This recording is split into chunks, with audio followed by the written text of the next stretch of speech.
Let's move on to defining the governing equations and boundary conditions.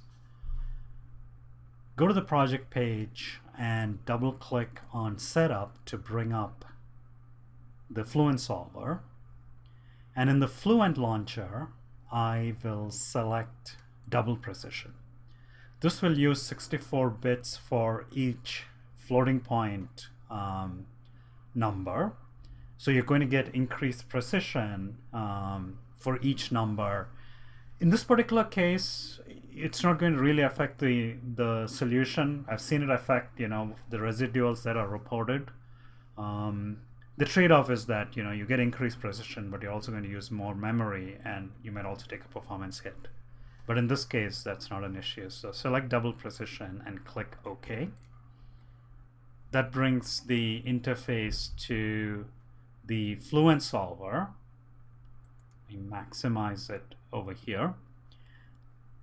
And let's check the mesh. Okay, it didn't complain, so that's good. Let's go under Scale, and we see that, the horizontal extent is from 0 to 3, and the vertical extent is from 0 to 0.1. And this is good to check, particularly for axiometric problems. I've seen students get into trouble because their y was slightly negative. And for axiometric problems, the solver is assuming that your whole domain is on or over the x-axis. Click on Display,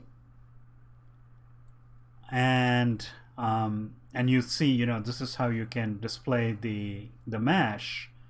I'll deselect all the surfaces and then select them in turn. So if I just select Inlet and say Display, I see the inlet, and I can zoom in. If I select this, I can kind of zoom in there. And if I click Outlet, I might have to zoom out here. Okay, so I see the outlet, the center line, and so on. And then the interior flow domain gives me all the interior cells.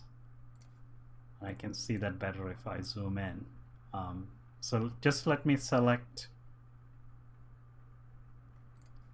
all the surfaces, display, and I'll say zoom to fit, which is over here. Close.